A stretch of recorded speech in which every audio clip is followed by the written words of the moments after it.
Assalamualaikum warahmatullahi wabarakatuh. Saya Stefani Carolina Latuheru dengan nomor NIM 1914070065.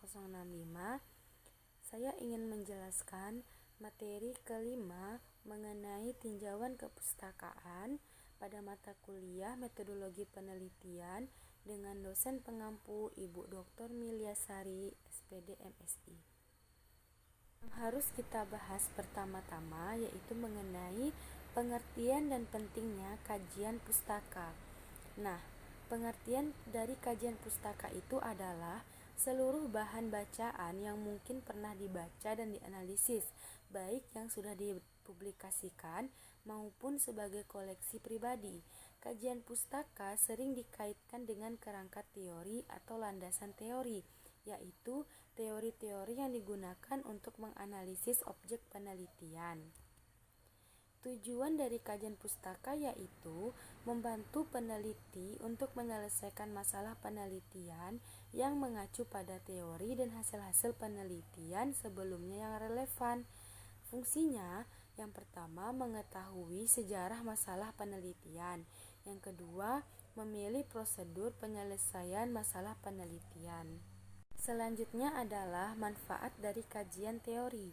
Manfaatnya ada 4. Yang pertama, kajian teori atau kajian pustaka yang dilakukan sebelum penulisan yang lazim disebut endnote bibliography, memberikan landasan utama pada tingkat awal yang akan mengarahkan peneliti melangkah lebih lanjut.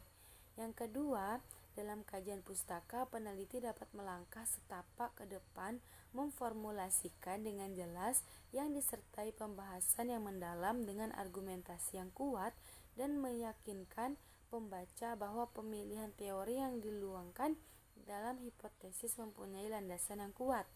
Yang ketiga, kajian pustaka di samping membekali peneliti dengan landasan yang diinginkan dan sekaligus dapat mencerminkan ke dalam teori yang terlibat dalam penelitian. Yang terakhir, kajian pustaka memuat berbagai sumber yang diacu dan yang sudah disajikan secara komprehensif. Sumber-sumber kajian pustaka yang dapat kita ambil itu dari berbagai sumber, diantaranya seperti jurnal penelitian, buku, surat kabar dan majalah, maupun internet.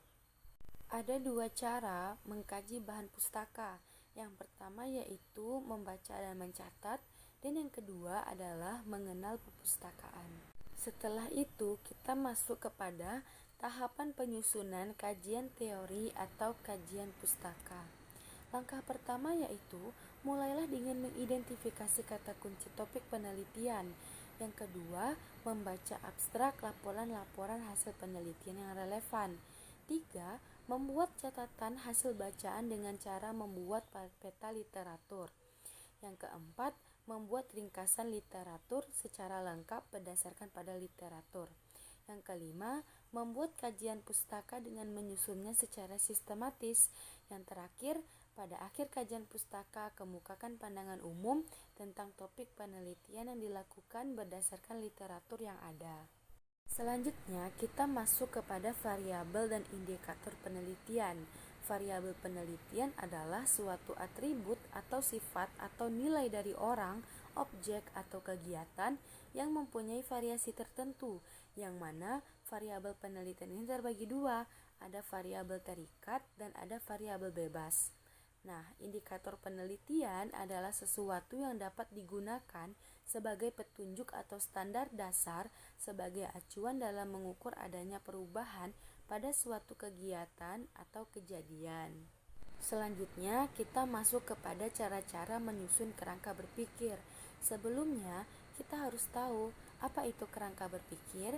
Kerangka berpikir merupakan intisari dari teori yang telah dikembangkan yang dapat mendasari perumusan hipotesis. Nah, cara menyusunnya adalah 1. Variabel-variabel yang diteliti harus jelas. 2. Diskusi dalam kerangka berpikir harus menjelaskan hubungan atau pertautan antar variabel yang diteliti. 3. Diskusi harus dapat menunjukkan dan menjelaskan apakah hubungan antar variabel itu. Yang terakhir, kerangka berpikir disebut dinyatakan dalam diagram sehingga mudah dipahami. Kita masuk kepada penelitian relevan dan cara penulisannya. Nah, Penelitian relevan ini adalah suatu penelitian yang sebelumnya sudah pernah dibuat dan dianggap cukup relevan atau mempunyai keterkaitan dengan judul dan topik yang akan kita teliti. Cara-cara penulisannya yaitu judul, latar belakang, perumusan masalah, ruang lingkup penelitian, tujuan penelitian, tinjauan pustaka, landasan teori, hipotesis, cara penelitian, jadwal penelitian. Dan terakhir yaitu pembahasan mengenai hipotesis dan contoh-contohnya pada berbagai jenis penelitian. Nah, hipotesis penelitian adalah dugaan sementara. Dugaan tersebut dibuat oleh penulis atau peneliti dengan mengacu pada data awal yang diperoleh. Kemudian dugaan benar atau salah tersebut ditentukan berdasarkan hasil penelitian. Nah, ada dua pendapat para ahli yang telah dijelaskan, yang mana yaitu pendapat oleh Zygmunt dan Nasution.